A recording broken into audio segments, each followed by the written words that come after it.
Are you ready? Let's get started. Are you ready? Let's get started. Are you ready? Let's get started. Alright, y'all. I was going to watch. I'm getting ready to do a review.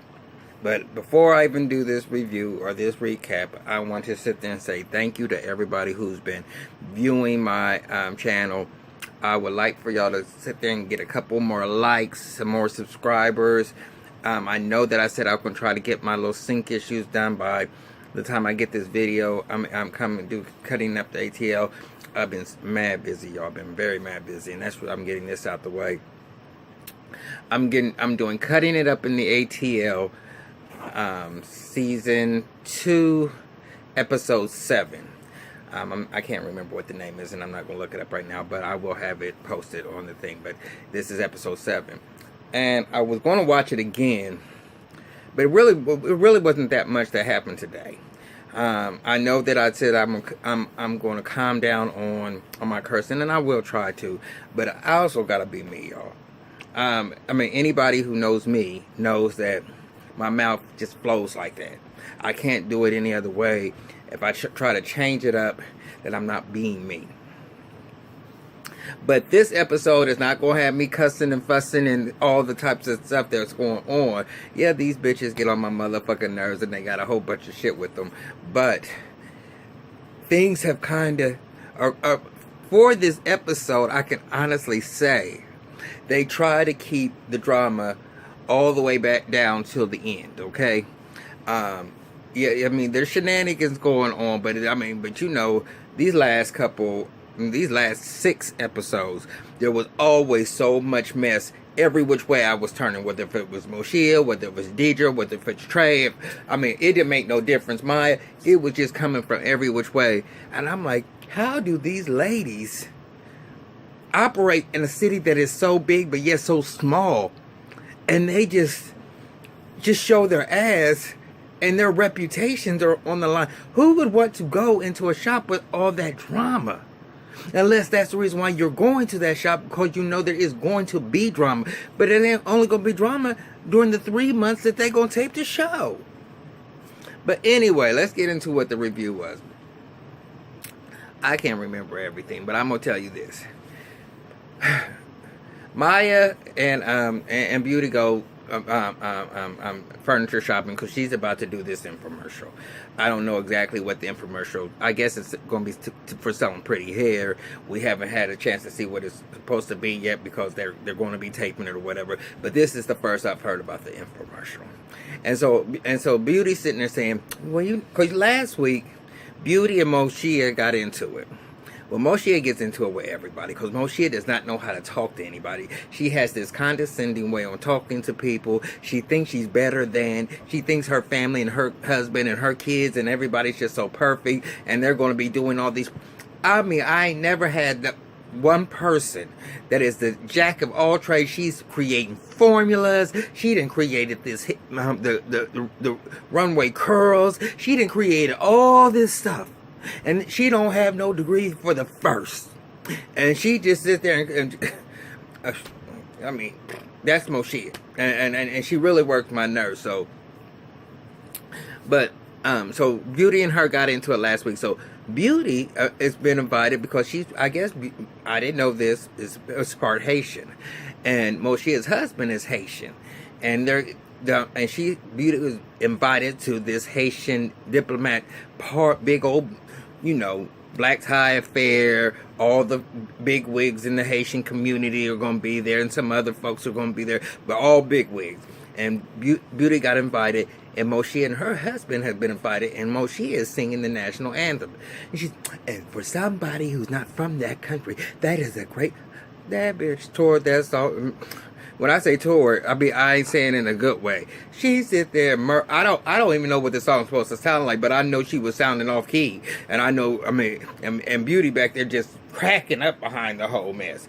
But she's rehearsing with her husband, and you know what? They got studios in their house. They got labs where they doing. Their storyline can't be no more. Whoever writes this storyline, why are you going to put all that on that girl to say that she's doing all of this? All of it.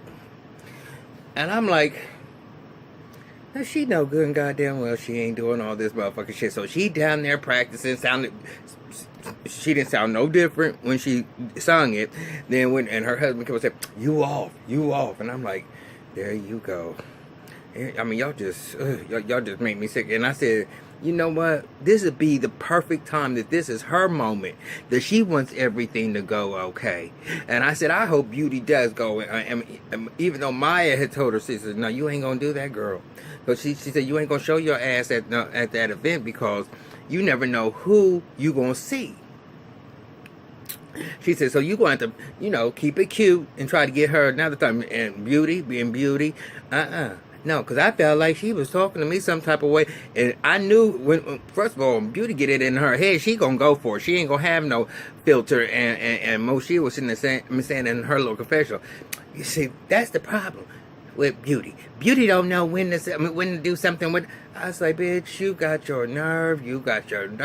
Now this is where she can sit there and really show it out on you and made you embarrassed, and which she should have done way more than what she did. She pulled you to the side and she got you to do something that you would have never done. And she got you in her own way. Even if you just said it just to get her to shut up, you apologize to her. And you don't do that. You don't do that at all. So that bitch had you. She had you.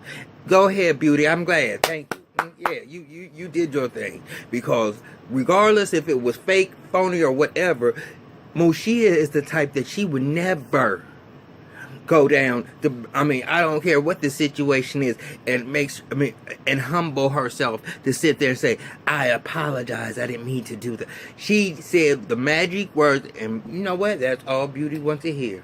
Regardless of whether you didn't want no scene, so you was my bitch now, okay? You gonna say what I want you to say, and that's what you did. So that's on that. So this ain't gonna be no long episode, y'all.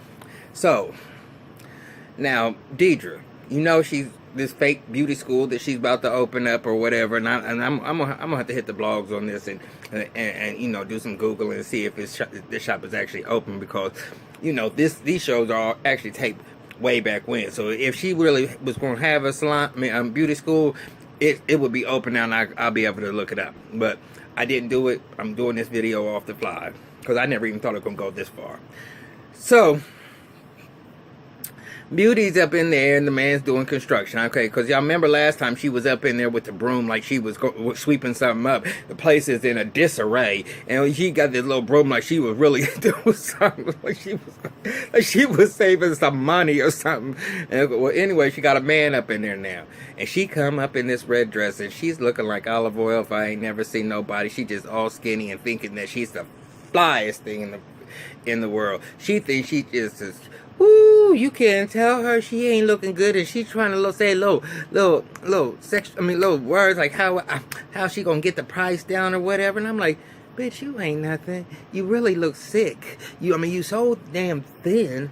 And girl, you a size 0.5, and that motherfucker break you in half, and he wasn't even all that cute. Matter of fact, one of the facial expressions that he had, I said, you done got you a butch queen up in there doing some work. I don't know if he is or I don't know if he's not, but sometimes we can tell. And he just had that little look where he was supposed to be trying to say something to her, like, something. I don't know what it was, whatever, something slick, like, sexual or whatever. Something like a little flirt. I guess that's what it is. Like he was flirting, she was flirting. But I'm like, ugh, nah, because that little look you gave was like, that ain't no nigga right there. I just wasn't getting that feeling. He might have had muscles or whatever, but I wasn't getting all that trade and feeling like he was this motherfucking construction. I wasn't getting that vibe from him at all. But she's starting to get things together. And she done got her sign up, and she's so happy. But Deidre from season 1, for her to be probably the oldest person on the show, okay, I think she's older than everybody. She acts just like a kid. She believes that if you're my friend and I don't like somebody, then you ain't supposed to like them either. And Trey, y'all know I let Trey have it in the beginning, because I feel like Trey, you just as dumb as a brick.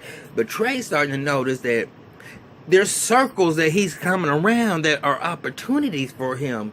And because he's friends with Deidre, that's holding him back. And that's the reason why when Steven asked him to be his assistant at that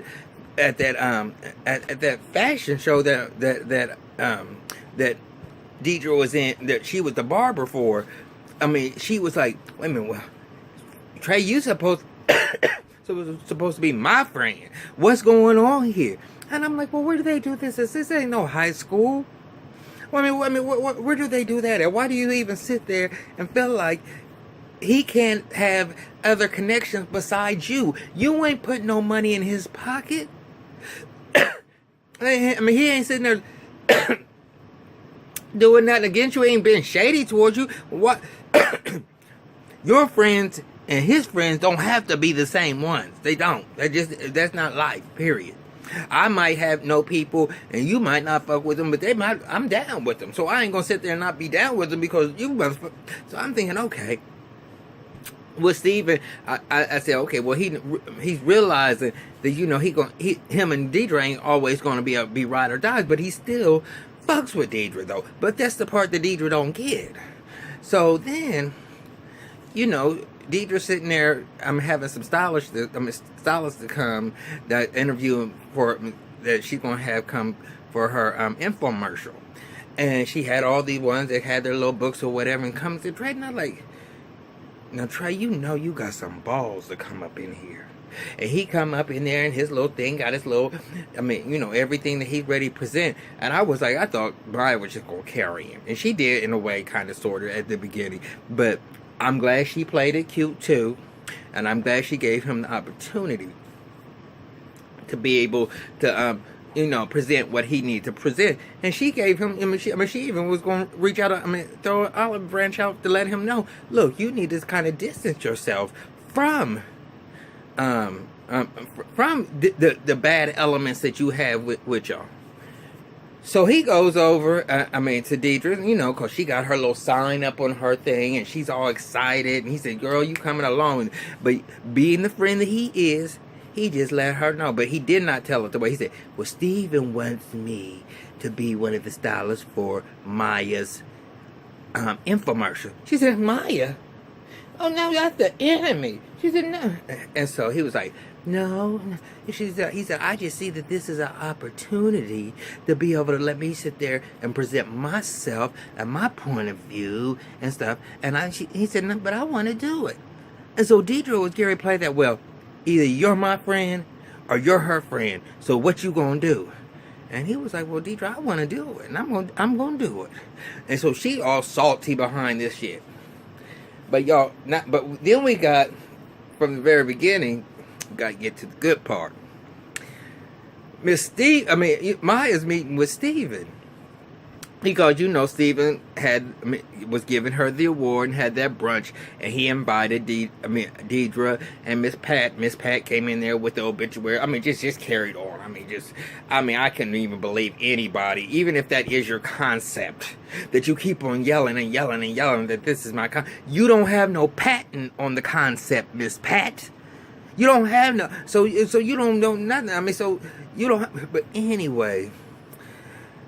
Maya's still not done with that, so she's using Steven to the hilt. And Miss Steven is, that big old lady thinks she's just so cute, but she's not. But she's just a big old pumpkin faggot that, well, I don't want to say faggot, I'm sorry. She's a queen, okay, I will give that. I don't care if y'all don't like that word or not, but she's just a big old cupcake. And and she's trying to act like she's just this distinguished big bitch, and she's not. She really isn't. But anyway, I was going to give her like she has high class. I don't really know, because you got so much time to be running around doing Maya's messy mess. I don't know what you really got going on either. So she told Steven, she said, well, I need you to do something for me. And she showed him, because Miss Pat still ain't got her domain name back, and she all got her Facebook page still. Didn't talk about it last episode, so I was thinking, okay, you know, she went ahead and just, Miss Pat had somebody go in, you know, switch it back up or whatever. So she still don't have it. And so when you go to her page, it was still sitting there showing Maya's picture. So she was showing Steven there. She said, and I want you to go over there and tell her I want $2,500 to restore all her social media. He's like, well, bitch, won't you just let this go? She said, some people, you got to teach them a lesson, and that's just how it's going to be. She said, because, you know, I mean, she just been messing with me too much. She came over to my shop. I thought I was going to have to fight her, and then she came up into your event and went with the obituary. Said, she going to have to learn. And so he said, well, what if she don't give it to me? She said, well, you going to have to go back, bitch, because you owe me. And so he's like, so he go up in there. And he said, hey, Miss Pat. He said, I just wanted to talk to you after what you done did. And he said, and you know what? Afterwards I was like, well, maybe I need to learn more about this. And he was like trying to call himself buttering her up and getting all in good with her and kind of, you know, tooting her horn and all this other stuff. And she said, but another reason why I'm here is I want to get a donation from you. She said, a donation for what? Well, Maya, she said, Maya? She didn't even let it, I mean, once she said Maya, she that bitch turned into the Tasmanian. Pat, something's wrong with Pat. I don't know how she has a beauty school. I don't know how she does any of the things that she's doing, but she's slightly retarded a little bit. You can see it in her eyes that she's not all there. Okay, so not me. So she said, so what you, her flunky? And that's exactly what he was, y'all. That's what let's call it. A spade a spade. He was her flunky. And he might have felt like he owed it because of the shit that she brung to him. But he was her flunky. And I'm not... it is what it is. It was. So, this bitch gonna sit there and say, well, tell Maya to kiss my motherfucking goddamn ass. Or she said, or she can have this 9 up in hers, and she pulled it off her pump. It ain't no 9 inches or whatever. I mean, it might have been size 9, I don't know. But she's sitting there talking all that motherfucking shit. So Steven didn't know what he was gonna do. So anyway, when Trey, so then Miss Pat. Now Maya, from what Deidre did to when she went on the radio station, she's getting ready to do this infomercial. Now it's just 2 days, 48 hours before the infomercial was getting ready to take place, and her videographer called and said he was pulling out because he done heard she broke and he don't got no cash and he ain't been paid or whatever. And she said, well, what are you talking about? I've always paid you. And so I guess he didn't heard the rumors, and he's feeling like, cause she's closing these stores, he might not get paid, and he pulled out. I mean, not no, I need my money up front or nothing like that. He just said, fuck it, I ain't dealing with you. So she gotta find somebody else for her little thing, for her little infomercial. So Miss Deidre was in her shop, and Miss Pat decides to show it and stop in. She was like, "Oh, girl," Deidre said it. "I'm so glad you're here because there's just so much going on. I wanted to tell you that the beauty school is just really coming together, and it's really really can see the light at the end of the tunnel." She said, "Well, good girl." She said, "Well, but what's going on?" She said, "What's going on with you? What's wrong with you?" And Miss Pat was like, "Oh, good. I'm glad." But you could see something that was wrong. She said, "What's wrong?" She said, "This Maya shit. She gonna send Steven over there." Now, you know, Deidre's pumping her like, "Bitch, I mean, if it was my shit, I would be all up in her ass." And she said, "Well, you know what? I gotta figure out how I'm gonna handle this. If I'm gonna do it the professional way, or if I'm gonna do it the street way." Deidre was like, "Straight?" Because, you know, she's like, motherfucker. She said, She said, "Because I'm gonna get her. Are you gonna help?" And for the first time, y'all, for the first time in the 2 seasons, 1 whole season and 6 episodes of season 2, for the first time, so we're gonna mark this down, season 2, episode 7, Deidre for the first time said, "No, Miss Pat, I ain't gonna help you." She said, I got too much going on right now, and I ain't trying to sit there and get all involved with that. She said, "Well, you know what? I had you roll with me in the hearse. You saying you wouldn't ride with me?" She said, She said, "No." She said, I mean, and I'm sitting there. She said, I'm gonna take a." Deidre said, and her confessional said, "I'm gonna take a page from Trey. I'm gonna just step back for a second there. I mean, because Miss Pat is crazy." And she goes, she said, "It could end real bad." And I'm like, see, that's what I'm saying. Think, Deidre, sometimes. And you get ready to really feel the effects of all the shadiness and all the things that you have done, because now you're trying to grow and you in the city and you done fucked up, and now you ain't nothing good gonna come to you in the next episode at all, period, where you think that you get ready to shine and it's gonna really come down on you really hard, baby, and it's gonna be your fault. But I do have to say my kudos to you. I gotta say my kudos to Trey, because he went in there, he stood his ground with Maya, he apologized, he said, just because I'm around, I do associate with Deidre, he didn't like disclaim her, like he don't fuck with her no more. He did. Trey, I see you, man. You growing. You are growing. And you know when it's time to sit there and step back, and when you ain't trying to play in that little party. You got your little role in. You got your foot in the door. You did what you did so that you can be on the show. But now you sitting there saying, when it comes down to business, business is business, and I'm going to do what I'm supposed to do. So I got to take my hat off to you. I do. I mean, you a big queen.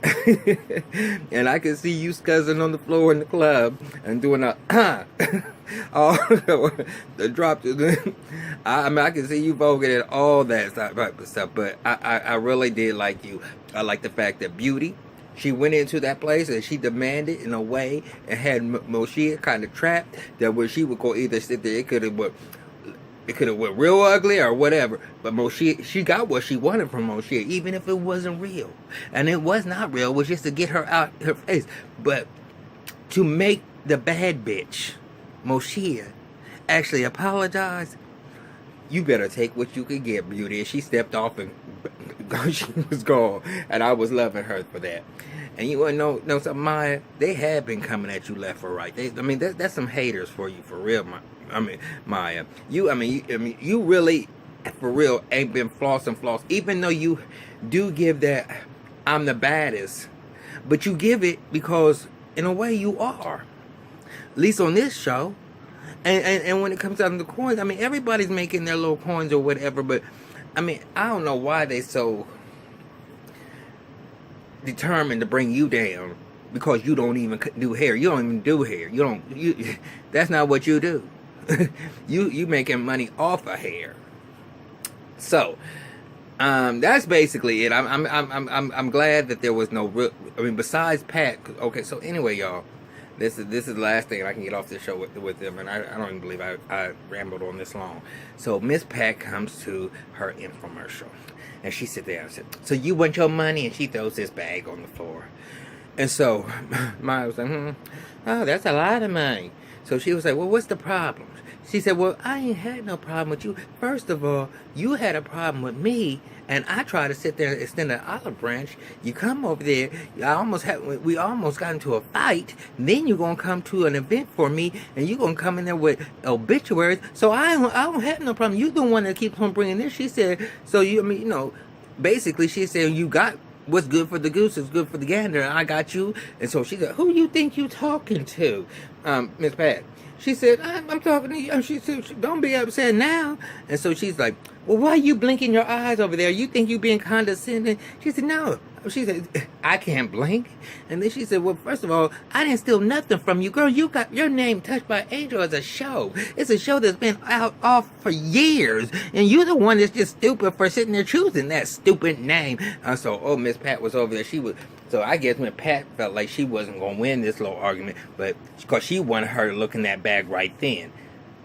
Well, first of all, I don't know why you would have thought that she would have, because even if she wanted that money in that bag, she ain't going to be thirsty to sit there and grab it up and look at it right then and there. That bitch going to pay you Newt and act like it wasn't even a concern to her, like that little $2,500 ain't nothing, and that's exactly what she did. So Miss Pat said, I would have loved to see her reaction. She didn't even look in the bag herself. Steven did. But I know, I guess Steven didn't tell her what it was, and all you heard was her. He was like, "Oh." And then next thing you know, you heard Maya say, "Ah!" And I was like, okay, yeah, we're going to have to wait till next week. But next week, y'all, the shenanigans are going to be all over again. But like I said, what goes around comes around. And next week, Deidre's gonna get hers, okay? And and she don't have no friends now. She don't have nobody. No, I mean, Trey was her only little friend right now, and she mad at him. She ran LaKenya off last time. I mean, she don't have no friends out of these girls. That's the reason why I don't know what her purpose is still on the show, because none of the girls, even though the girls might argue with each other, they still end up in the same circle somehow. But none of the girls fuck with Miss Pat at all, period. I don't even know what her connection is to any of them anymore. Because nobody fucks with her. Nobody goes to her shop and fucks with her but Trey. And Trey is just a newbie on this show. But I gotta go, y'all, because it is hot as hell in this room right now. And I'm ready to strip down to absolutely nothing. Because, whoo, I don't know. This hot bright light on me right now, I got to turn it off because it's really, really, really hot. But I'm going to ask y'all this one more time. Please, please, please subscribe if you're watching this. Watch all my shows. The next one that you're going to see me coming to you with is going to be Basketball Wives LA, and then it's going to be Power. So, you know, Sundays is my shit. But anyway, y'all, like, subscribe, comment, tell me what y'all think. I'm seeing a lot of people who are watching Cutting It in the ATL, and I'm glad that y'all are, because y'all kind of sitting there taking over some of the other shows that I'm doing, like Basketball Wives and surprisingly, Love and Hip Hop Hollywood. But continue to give me y'all's feedback, subscribe, and I love all of y'all, and peace out, and have a good one. Peace.